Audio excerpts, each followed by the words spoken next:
Right. So welcome again, folks. So this is, as I'd said before, this is our second Lunch and Learn from the series we're hoping to run over the next few weeks. This is CDPS, or Centre for Digital Public Services, who are running these. It's all part of Campws Digidol. And we're really hoping that these will become a useful thing for us to get into the swing of doing regularly with you. So welcome to all of you. Thank you so much for popping along. My name's Sian. So I've been at CDPS since March. I work in the skills and capability team. I've got a background mostly in sort of product management, all things agile, user-centered design, and I've been around the block for over a decade in places like the BBC, UKRI, Comic Relief, basically all things public sector and charity sector.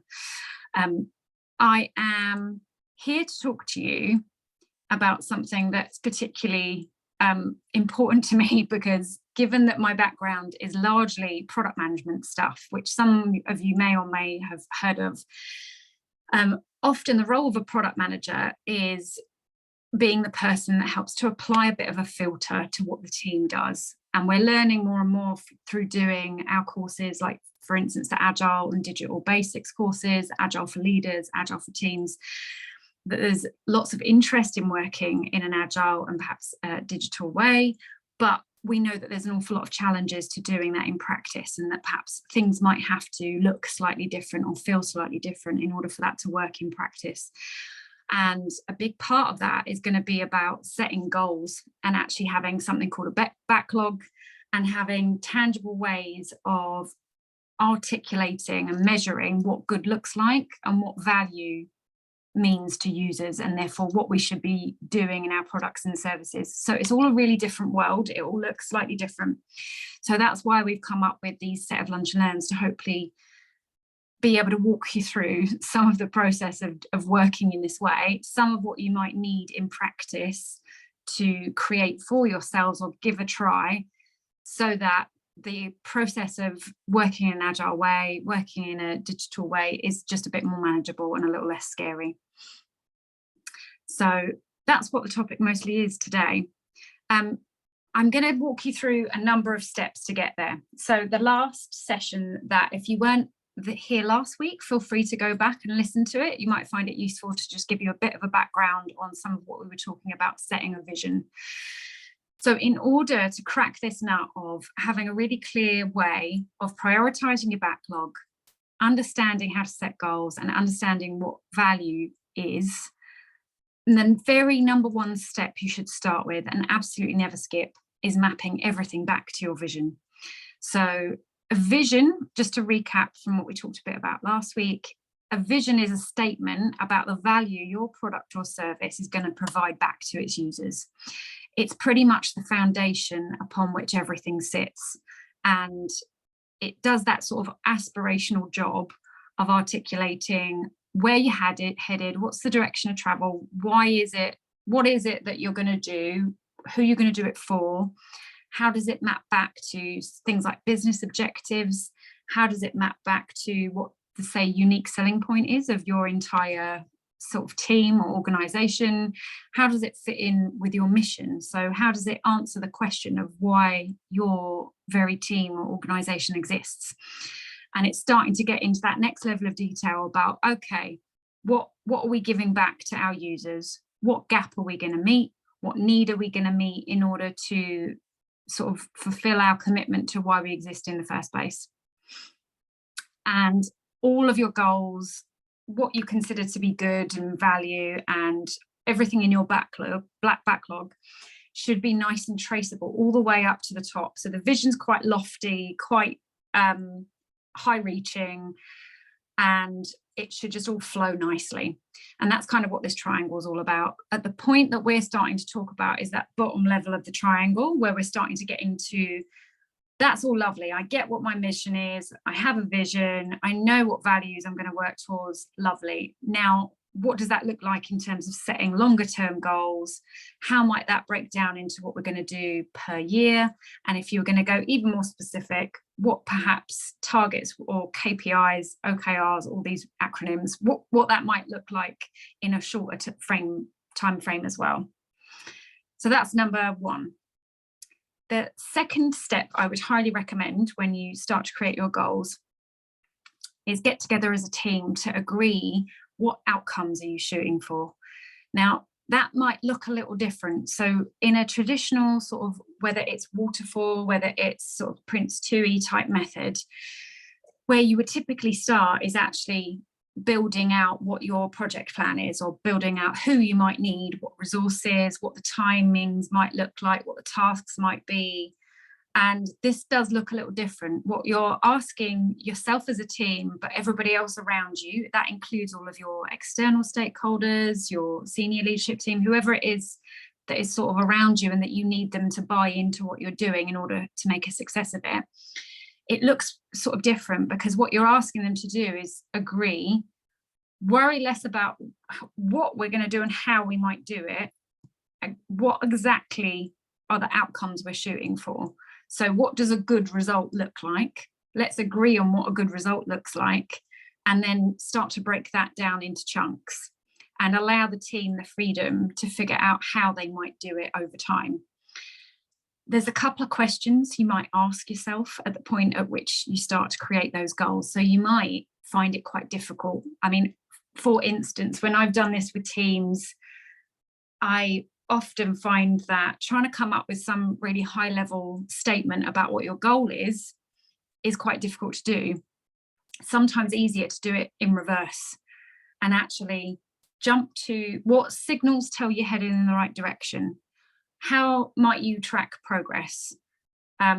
If you were going to skip right to what the end result looks like, if you were going to imagine the work is done and you've met this lovely, happy world that you've described in your vision, what might that look like, and work backwards? It's a bit like doing the fun bit of imagining it's all done and then tracing back your steps, reverse engineering how you got there. And that's sometimes an easier way to go. Ideally, once you've got to the point where you have articulated what those sort of high level statements are that help to guide you in the right place, they should be small enough that you can measure them. And by that, I mean, you've got sources of data, both like, you know, qualitative, i.e. you can do a survey or do user research or whatever it is that you do in order to figure out like the qualitative aspects of what you're delivering, whether it's any good or not, and the quantitative bits. So for instance, if it was a website, have you got an analytics tool, you know, plopped on it so that you can get some data generated about what people are doing on your website, stuff like that. So ideally they're small enough to measure, but big enough that they span more than one task or ticket, if you will. The reason that's important is that you don't want your goals to be so granular that you're reporting back to, say, for instance, your senior stakeholders on minutiae. You want it to be sort of big enough that actually you're getting everyone focused on the end goal, the end path, not worried about what steps you might take as a team to get there. And again, I appreciate that all that might look a bit different to perhaps how some of us have worked before, or how the reality is on the ground at the moment. The next step, once you've kind of got that stuff, is to split it into buckets, because otherwise you'll go a bit bonkers trying to meet everyone's demands or meet all of those goals in one go. So splitting things down into buckets of what do you really need to do now? What is a priority? What absolutely has to get done in order for you to validate you're on the right path? What do you need to do next? What do you think are the next things coming? And what is way down the way? You know, what's down the path?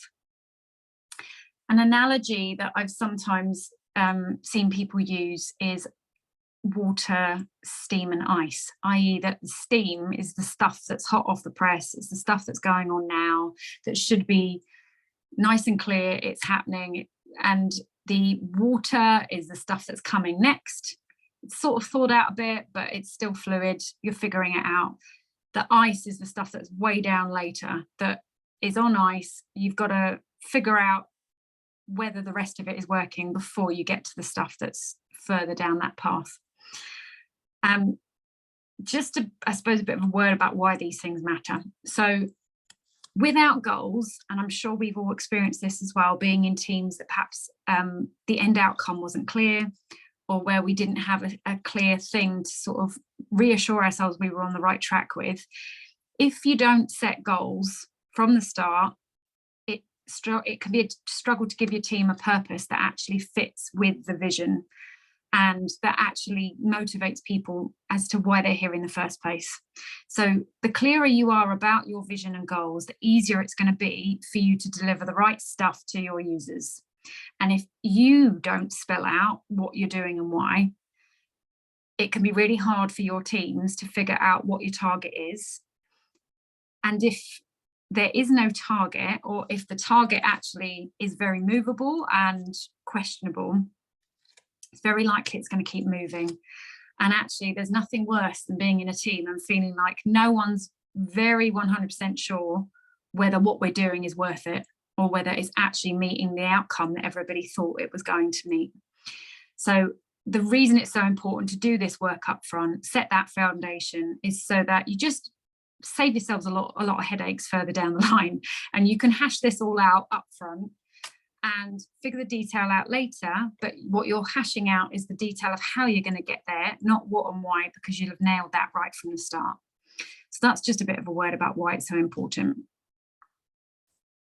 Once you've got that stuff, that now, next, later stuff I was talking about just now, that is the steps to building a roadmap. Now, some of you may have heard of that word before. It's becoming quite a more common term than it ever used to be. So for instance, during lockdown, a roadmap was referred to and shared, and on those big PowerPoint presentations we were all sitting through at home. A roadmap's become quite a common word now, and I suppose to give you a sense of what it really means, a roadmap is that high-level direction of travel. Ideally, it's goals oriented, so it's all focusing around what goals you're hoping to achieve in that now, next, and later phasing. It's less detailed the further out it goes. So think of that steam, water, ice analogy. It also tells the story of how you'll learn whether your ideas are any good or not. So if you go right back to that vision again, you've got your vision, you've got a nice idea of why you exist, what you're here to do. The thing you want to test out as soon as possible is whether you're right about it or not. So you may have a really brilliant idea that you think is going to meet all your users' needs, that's going to solve their problems and absolutely crack it. The first thing you want to do in the now bit of your roadmap is stick something that puts that idea out there and that you can get feedback on as quickly as possible. Because if you're wrong, that's okay too. It means that you've got time to pivot, you've got time to try something else, and you've got time to not change your mind because you're clear on what the outcome is. It's how you'll get there that you'll be pivoting on. And that's why the no dates aspect of a roadmap is quite an interesting one. It gets people very concerned. So not putting dates on a roadmap is something that's not always easy to achieve. And in fact, it's sometimes totally okay to put dates on them. But the reason that no dates is often suggested is that the focus of a roadmap should be more on what you're going to do, why, and what outcomes you're looking to deliver, than exactly what dates you're going to use. So the reason I brought up the lockdown roadmap is that you'll notice that in older versions of it, it actually had data. It was being driven by the data on when infections had to go down and when certain aspects of lockdown would shift based on that data. It may have given a provisional date for when the government thought that was happening, but they didn't actually outright say, and this is definitely going to happen on this day. We know that actually it will, assuming that data is correct and assuming that data moves it. So that's traditionally why you don't have dates on it. Another sort of characteristic of having a roadmap is building a consensus with your team and your wider stakeholders. So its value is in bringing the team together and reducing that. It's called scope creep in sort of the traditional waterfall way of doing things. And interestingly, from what we're learning from folks coming along to our courses, naturally people have questions about how do you reduce scope creep if agile is this thing where actually you're asking the user what they want, and you could get this whole shopping list of massive things that constitutes what good looks like. How do you deliver on that? How do you stop this from getting so massive that you can't actually build it? And what I would say is in response is that the steps I'm talking through here are a reaction to how you stop that from happening, how you make sure that expectations are in sync, and how you make sure that you're not overcommitting to something that actually is not achievable. You do need to whittle it down to something that you're confident about delivering, but also something that always answers that question of, is this meeting user need? Is this valuable to a user? Because if it's not, you shouldn't be doing it. As with all things, ideally it's jargon free. The point of having something written down on a page that articulates what you're going to do now, what you're going to do next, and what's coming later is that it's a communication tool, and it's something that you can use to share with everybody, that is going to evolve over time, and that no one can say that there's ambiguity about what you are committing to, because it's something that you're in dialogue with your stakeholders, even your users, with all the time. So ideally it's not too heavy, it's not too impenetrable, and it's something that anybody could look at and more or less understand what you were on about, which I appreciate is extremely hard, especially when it's a technical product or service. But if you generally try to keep it as non-jargony as possible, the more chances are people will actually bother to read it rather than ignore it. I thought I'd share an example with permission, of course, so don't worry, I've got permission. And this is an old version, so don't get too excited that this is what we're on the hook to do. But Campws Digidol has a roadmap, and this is how we had a stab a few months ago at articulating it. So as you can see, we haven't quite lived up to the lofty ambition of never having dates, but that's okay. What we've done is we have buckets. So we have buckets of per quarter, and we get a bit fuzzier the longer out you go. So in the now camp, we've got kind of a quarter's worth, 3 months worth of stuff as a bucket. In the next phase, we've got another 3 months, the quarter after bucket. We might then begin to have an idea of what's coming in the quarter after that, but it all starts to get a lot less detailed the further out you go. But it reassures people that actually there is an onward path. It's not that everything's going to fall off a cliff and no one's clear about what's going to happen next, but it's just at the right level of detail that a team can crack on and just worry about getting on with it, and everyone else is clear about what that direction of travel looks like. But we've not actually nailed ourselves to the wall on specifics, other than the things that we are clear are valid outcomes that we've agreed meet our vision, meet the mission, all that jazz.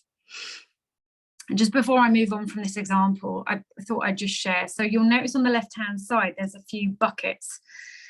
Now, programs, portfolios, like big projects can get really complicated. So trying to put on one page everything you're going to do from now until the rest of the year can be a really hard thing to condense down and keep succinct. So if it's useful, what I've found can be a valuable thing is to have groupings. So where you've got themes and things that emerge and that are relevant throughout, that actually have nothing to do with the time frame, that they're just there all the time, they can be useful to sort of sit across the top all along. And some of you may already be doing this, but ideally, if it's a product or service, for instance, you would think about something as an end-to-end slice on your roadmap. So you would have a think about, from my user's perspective, what does it look like from the very beginning of them entering this service or using my product or service? What are they going to experience as they're using it, and what comes out at the end? How do we know when they're done, and what happens to them once they're no longer using it? And having an idea of what that is, and having a slice of that from a user's perspective, but also then a slice right from the front of what a user experiences, all the way down to all the work everyone has to do under the hood to make all of that stuff work, is a really useful thing to consider, because otherwise your roadmap doesn't want to only think about the user, for instance. So whilst Agile folks do love to bang on about user-centered design, that doesn't mean that we only ever think about the user. In fact, it's really important that you do consider what your organization needs to do. You know, what material, for instance, for, you know, using Campws Digidol as an example. We know that the training and support is one sort of layer of the service. We know that materials and resources might be another layer of the service. We know that we would want to continuously improve and deliver on things that actually are sort of a wrapper around it. That's one layer of it. And then who you get to do it, so who the team is, how that's made up, all of that is a sort of thin slice of what is the overall package that you're responsible for delivering. And ideally your roadmap covers all of it at a higher level enough that it's not too detailed, but not leaving out any critical elements that you need to be responsible for and deliver for. Otherwise, you're going to end up forgetting something important that's, again, going to impact users, even if they don't see it on the front end. I've also shared a little example of what it looks like to start setting yourself some metrics. So step 4 is absolutely figure out how you're going to track progress. This isn't something you should skip. So you might have all the other lovely stuff, but if you don't know how you're going to map back and sort of collect signals, collect data that proves whether you're going in the right direction or not, that's going to be quite problematic. So not an easy thing to do, completely appreciate, but ideally what you would have is no more than, say, 2 or 3 results that are measurable, have a number in them, and tell you whether you're on the right track or not. They give you just enough information to make decisions about what you're going to do next. It gives you that sort of unequivocal evidence that you're doing the right thing or not. And I think the last thing to share about starting to set some metrics is that lots of people I've seen get quite concerned about KPIs and OKRs as though they're a thing that are going to be used to sort of bang the head around the team and punish them if they don't deliver them. That's absolutely not how they should be used. They absolutely should be used as something that just stick goalposts in the ground, really, and help you identify whether you're going in the right direction or whether you're getting signals that you should be changing tactics. They are, again, same with all the other artifacts we've sort of outlined. They absolutely should change if you're learning something, if you're getting sort of evidence that's teaching you something about whether all this is working or not. It should absolutely change. And if that means that you lower your expectations, that's fine too, as long as it still meets the outcome. But it's definitely not something to use to sort of hold anyone to account. It's for you as a team to learn whether things are working or not. Now, this is starting to get a little bit technical. I'd say step 5 is the point at which, if you've got all those other things in place, if you've got all those other layers going right from the vision all the way down to this point at which you're starting to define value and the prioritization process, this is starting to get into the level of sort of teams and practitioners. And so if I'm losing you a little bit because this is detailed, I apologize. I'm sharing this in the hope that this might be the level of detail that's useful for people looking to have a crack at this in their teams. So what do I mean by definition of value and a prioritization process? What I mean is that if you've got a vision, you've got goals, you've got a roadmap, you've got some metrics, that's all lovely. What you now need to do is make sure that that's something that's practically applicable in your team, i.e. you've written down a clear set of criteria about what you're going to say yes and no to. Now, you do this because if you don't, no one will be really sure whether you're meeting your targets or not, whether you're meeting your KPIs, your OKRs, or whether you're meeting value for your users. So once you've done that job of actually writing down what you're going to say yes and no to, what criteria are you going to apply when you get asked questions about or when new things are chucked on your to-do list, that's going to protect you and help to explain why you would say yes and no to things. I've shared a little picture on this slide that's just an example I've used in the past. There's loads of different ways of doing this, so there's no right or wrong way, and you might already be familiar with, there are techniques like RICE, so that's a set of metrics called reach, impact, confidence, effort. On the next slide, I'm going to share some examples about what an effort versus value matrix look like. There's loads of different ways for you to explain how you're going to prioritize stuff. But often what we skip is the bit where we literally explain what value is in the first place. So this particular example I'm sharing was from an intranet. So it's from a website that was very large and used by lots of people. And it had a content management system at its core. So that's what it ultimately was. It was a product that people needed to use to go and look at their stuff that was relevant to them at work, but also to, there were people responsible for updating the content on it too. So the priority sort of value definition that we came up with there is that, well, it's high priority if it's a showstopper, i.e. there's a high impact on people being able to use the thing, there's a high number of users affected by it, it blocks content editors from being able to do anything, it prevents users from being able to perform key user journeys, and there's no short or long-term workaround. So that's just an example of a list of things that you might put to say, okay, this is the definition of what high priority is. And on the flip side, low priority was, you know what, it has minimal impact. There are a few number of users affected by it, but not enough that it's enough for us to put all of our bods on it. It's desirable, but it's not actually necessary or essential.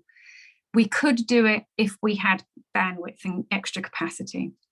There is a short or long-term workaround to it. So that's an example of the criteria you might use to sort of put in the low category. Now that's going to look different regardless, sort of depending on what your product or service is. So don't worry if your list looks slightly different to that. That's just an example of some of the considerations you might give to whether something's a high or low priority. The ideal is that you've got this stuff written down, i.e. you've literally spelt out what you're going to prioritize and what you wouldn't, and you've written down what your process is to triage that pile as well.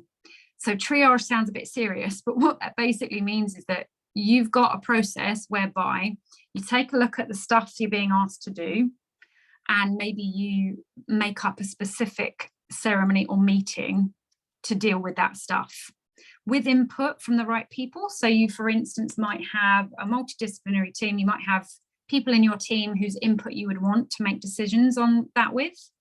You might even have like a sponsor. You might have someone senior who's asking for that thing. And therefore you might need to have collected a bit of information in order to work through how you prioritize it using your scale. Ideally, you would have a single point of contact in the team making the call about prioritization. So that's starting to sound what some people might think is familiarly the Scrum Agile methodology, where you have a product owner, for instance, and that person's responsible for triaging the new stuff. They're the filter, and actually only stuff that's gone through the filter gets to the rest of the team. It is totally up to you how you apply some of this in practice, but the idea of the single point of contact is just to minimize noise, basically. If you've got one person that you go to make those judgment calls, it saves everybody else being roped into those conversations. There's clarity about who you go to for what, and it also avoids what I'm sure none of you have experienced, but some of you might have experienced, where if you've said no to something and that answer was not received well, and so someone goes and asks somebody else to try and find a loophole to get it done anyway, even if that person said no. So having your single point tries to alleviate that problem of lots of demands being placed on a team and it being difficult to decide. And what's all the point of this? The point of all of this is to allow your team to focus on what matters, to make sure that you're only getting stuff through that pile only goes through if it's actually going to help meet user need, if it's going to meet on that vision and goals. And the ideal is that none of this is secret. You share all of this in the open. Everyone knows how you make decisions and you tweak it as you go. So if you learn that actually it's not quite working for you, there are other considerations you didn't think about when you first drafted this, that's totally fine. You can come back to it and do a different version. This deck you can come and have another look at in more detail, but I thought I'd just reflect a bit on how, again, that might look in practice. So this little picture on the left, which you may not be able to read too well, but I can show you, it's just a depiction of a triage process. So what it says is, you know what, the team are going to get together and review new requests, and the checklist they're going to use to decide whether it passes go or not is, does it meet the vision? Does it meet the roadmap? Does it meet the goals? And that actually that's the little checklist that you check before it even gets to the stage of you worrying about whether it's high or low priority. And that's just an example of how you might put it into practice. And that if you regularly get into the habit of, you've had something new get put in your pile, does it map to the vision? Does it match to your roadmap? Does it align with the goals? And if it does, that's something at which you could go, oh, cool, all right, we'll put it on the to-do list. We'll add it to the backlog, we'll give it a priority level. And that's something we could look into and perhaps work with whoever it was that asked for it to figure out how we do it and when. If you get a no to those questions, that's the point at which you don't need to eat up time in the team on something that was never going to achieve your overarching goal in the first place. And you are at liberty in your team to not commit to things that don't meet your goals, because otherwise you're never going to meet your goals. And there's not much point you being there if you're not going to be able to do that. So that's a little example of what a triage process might look like. The picture on the right is an example of how you might slice things up. And we can return to this subject. If it's useful, we can always return to this in another lunch and learn. But there are loads of nice techniques to help you carve up. How do you figure out, of all of the conflicting demands and priorities you get put on you, how do you carve up the ones that you really should start with, the ones that you're going to do next, and ones you're going to do later? There are loads of activities and they can help you to just get a bit of focus. And again, if you anchor everything in your goal, it makes it a whole lot easier. So that sounds easy, doesn't it? If it was that easy, we'd all be doing it, I suppose. How do you stop things getting chucked on the to-do list, even when you've got all of that in place? What I would reassure you all with is that it's really not easy, that none of these techniques are a magic bullet that are suddenly going to make the things that are a challenge for you right now disappear. What they might do is help to make things visible, and making things visible allows everyone to see the impact that demand overload has on a team's ability to deliver. And making things visible, i.e. showing everybody, being explicit about what your process is, means that there's no magic sort of fog it goes into. There's no illusions about how decisions are made. If everybody's signed up to the same goals, signed up to the overarching vision, and if we're all here for a reason, then ideally we can work towards sort of that shared sense of purpose to make sure that the stuff that we can't commit to goes away rather than continues to sort of become a hangover and stuff that derails the team. And I thought, very lastly, I'd just share a couple of challenges that I appreciate with this. So it's a really different way of working, perhaps compared to a waterfall project management style. It requires different behaviours, different practices. It's so fundamentally different that actually there can be a lot of reasons why it's very hard to do in practice. And that's why just trying things little and often is often the way to chip at it in time if you find it useful. Another challenge can often be what's called the HIPPO, the highest paid person's opinion. And that's that sometimes we have very little choice or control over the fact that someone very senior might swoop in and go, I love all that, that's all great, but can you just do as I'm asking you to, because I'm the boss here, so can you just do it, please? And there will be times when you may not be able to win that argument. And again, I suppose what I'd reassure everybody on is that you sometimes have to pick your battles, and that I'd say 9 times out of 10, this way of working will help you focus, will help you deliver the right thing, but it's not a magic bullet. And there are things that perhaps, you've got to pick your battles and you won't always be able to solve everything. It can also be really difficult to focus on outcomes rather than outputs if everybody's used to talking in outputs. So that can be another challenge here, of focusing on letting the team have your trust to just get on with how they do it, not what they do. And the last challenge I thought I'd share is that, especially, I suppose, when we're working in either public sector or charity sector, everything is a priority. How on earth do you tell one team or one person that they can't have their thing because it's not a priority? It's an extraordinarily difficult thing to do, especially when we're dealing often with life and death, really important matters that we all really care about. It can be extremely difficult to tell someone it's not a priority. So I completely appreciate that. Again, everything can seem like a priority, and this is not magically going to solve the fact that stuff that should get prioritized might not, purely because there isn't the money, people and resources to do everything. That is enough from me on the talking front. I'm really curious to hear from anybody about what they might have got from that, if any of that sounded familiar, if any of that sounded challenging, and if anybody had any questions in particular.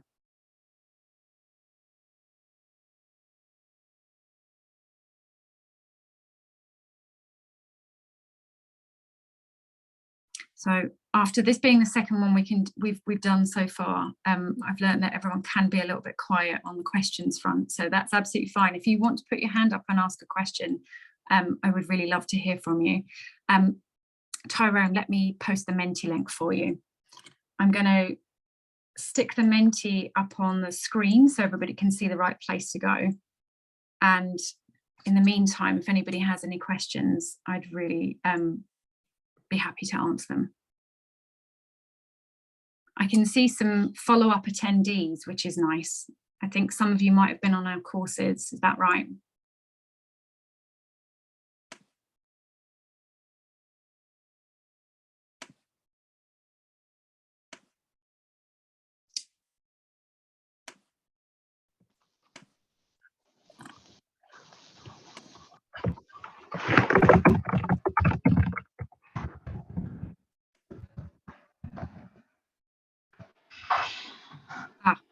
No worries, Helen. Are you back with us now? Yes. Did you have any questions or anything that you would like to talk about in the time that we've got? We've got someone with their hand up. Go for it.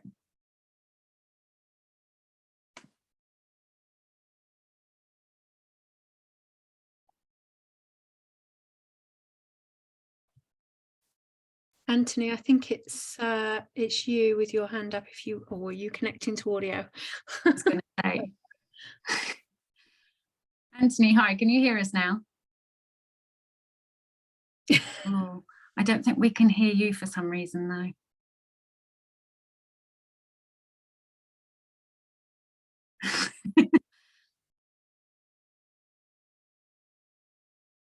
If it's easier, you're very welcome to use the chat, folks, as well, if the idea of talking on this Zoom call is a little daunting.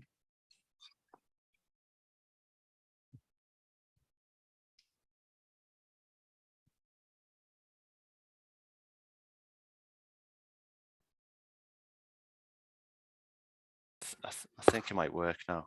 Woohoo! Got them. Sorry, my my earbuds just started playing up then when I put them in. Sorry. No worries at all. Happens all the time.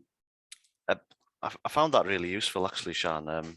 In terms of, I've started doing, the vision, our objectives with my team. So I've only been managing the team for 4 months. So that's something we're working on at the moment, because we've been dealing with urgent matters until a few weeks ago. So I'm going through that process with my team, but it's been really useful today looking at it from, I think, learning some tips from you about how we can maybe use it to triage our IT projects, because we've got so many IT projects and people coming with projects that are important to them, where they need digital solutions. However, we can't do everything for everyone because we're a limited resource. So I found you your presentation really useful to start thinking about how we can triage our projects that come into IT generally in the local authority. Fab. That really does make me feel better. Thank you.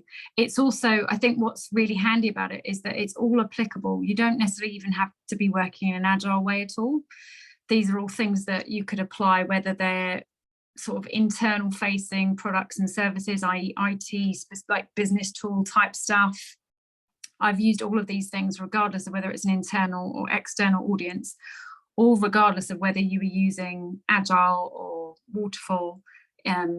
They're still quite useful things to sort of set some boundaries, to make a bit of sense of how you do that really difficult task of saying yes and no to the right stuff.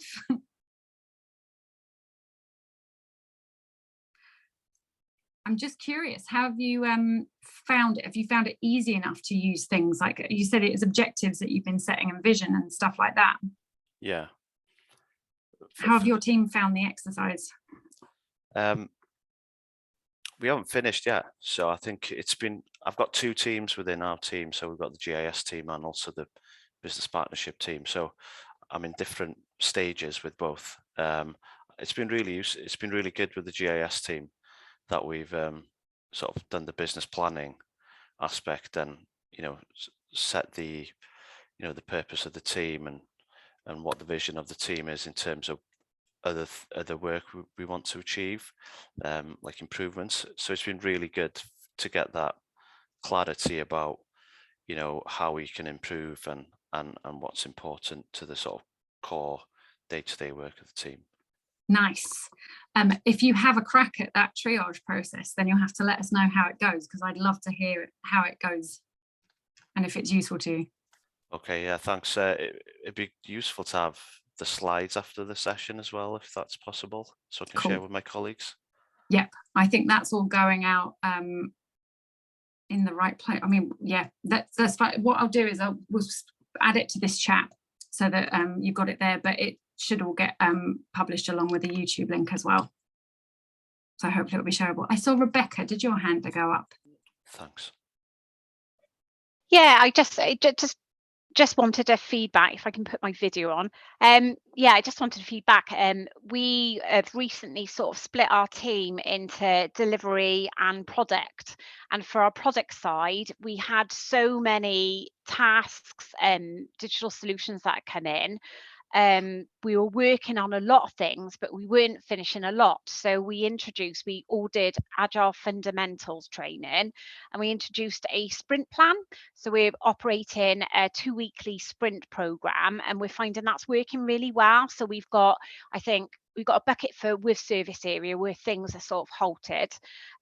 We've got a product backlog, and we've got a doing, and we're gradually moving things over, and we're having a retro at the end of the sprint and then coming back around and moving, and it's working so much better because we were trying to do everything for everyone. We had so many things and we weren't completing it, but now we are right, that's all we can do in the 2 weeks. We look at our calendars and we realistically assigned time to do certain tasks.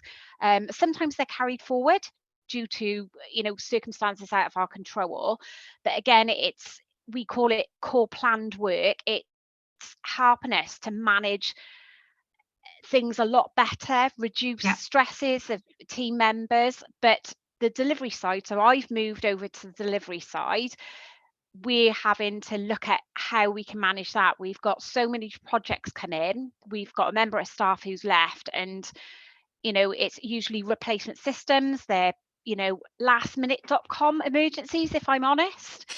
So that's something we need to work on. But we have, over the top of it, we have a digital roadmap, and we have different themes, which are our buckets, our chunks.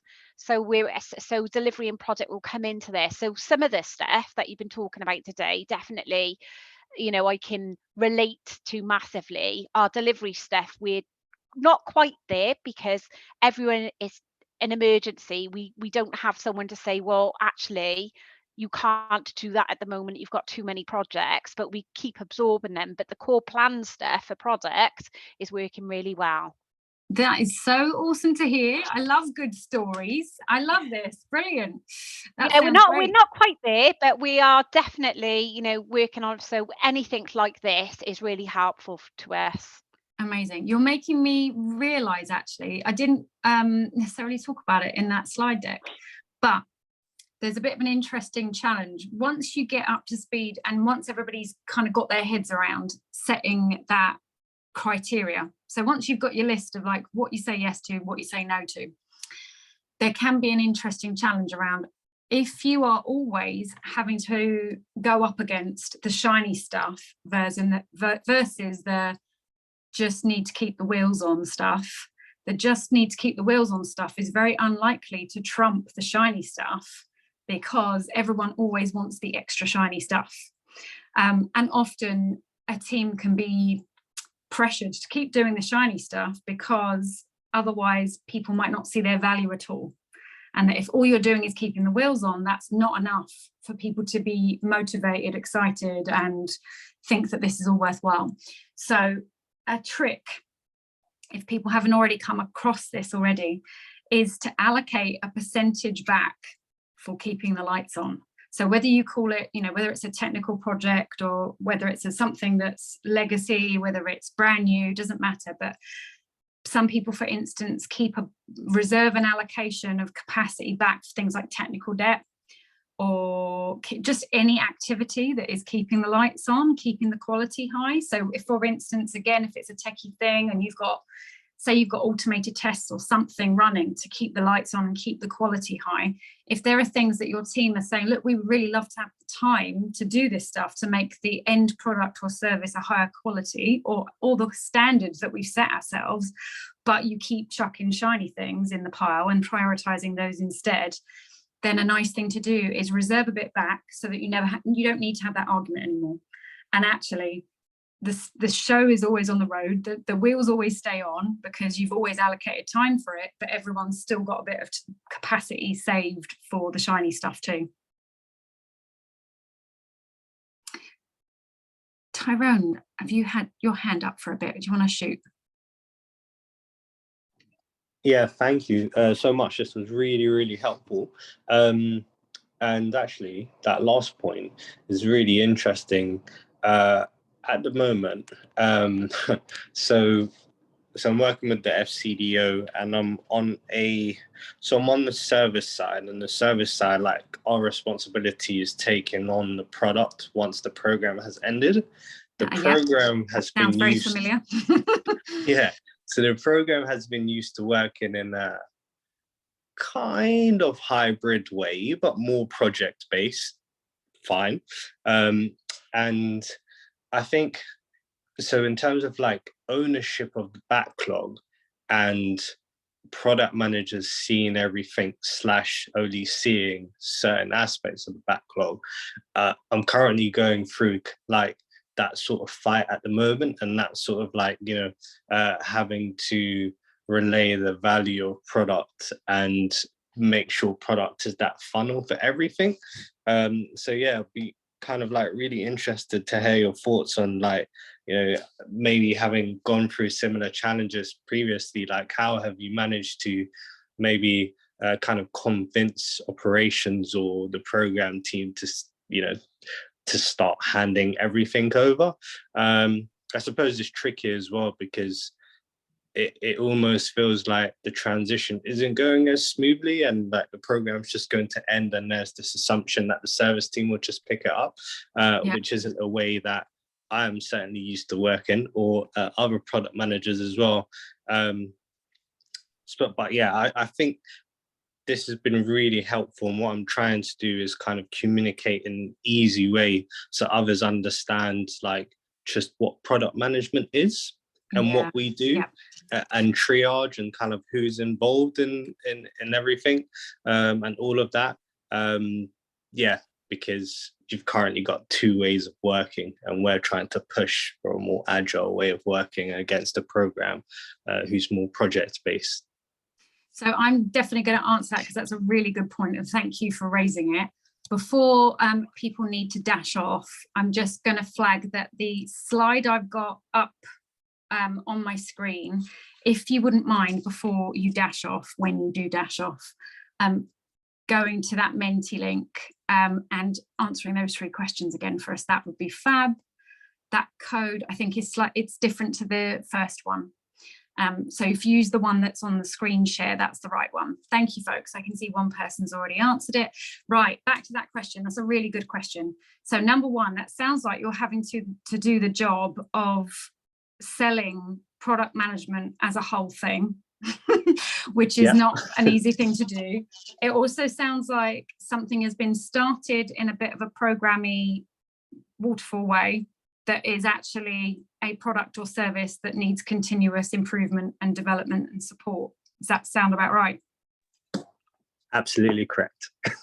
So if it makes you feel any better, you're not alone. There are so many people who've gone through the same thing. You're probably doing the best you can in a really difficult set of circumstances. What I would say about selling the value of product management, given that I have to do a lot of that myself, so I appreciate what your struggles must be. It's a lot of what has been put in, I'd say, the last 2 lunch and learns. So the bottom line is, if your team can't focus on delivering the thing you've asked them to deliver, then what's the point of them being there? And if you can't all as a team to commit to delivering on goals and achieving them, goals that actually map back to overarching organizational strategy that meet overarching business goals and that possibly answer the question of why you exist in the first place, then again, what is the point? And product management isn't there to be a pain. It's pretty much there to keep you on track and make sure that everything you do is for a good reason, and that you can sell the story to each other and the whole world about how amazing you all are as a team and an organization. So that's one of the most powerful arguments I can think of for anyone to take seriously the techniques to the principles that are behind it. What I would say to you is that it's sounding like there's a couple, if not loads, then there are a couple of people even on this call that are starting to get into this world of either being product managers or starting to use product management techniques, in which case a useful thing might be a community of practice where you actually get together and help answer each other's questions about how on earth you sell the benefits of it and how do you support each other and build bridges so that it doesn't feel quite so hard and like you're pushing a boulder up a hill, which is what it sounds like at the moment.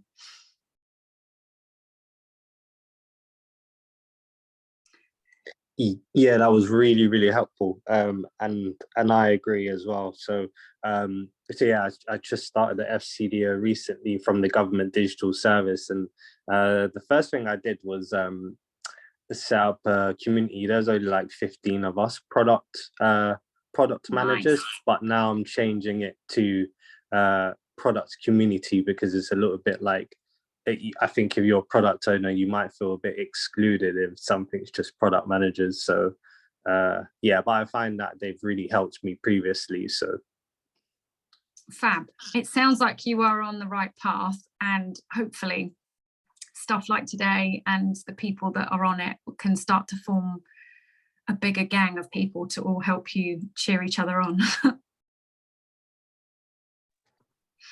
Right, we are officially out of time.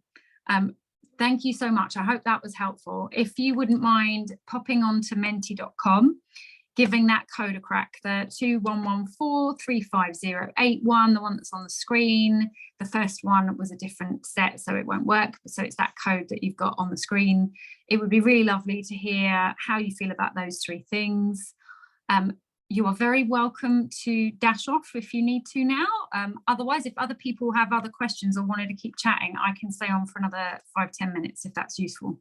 But otherwise, you're really welcome to head off. And I hope it was useful, folks. It was lovely to get in to chat to you.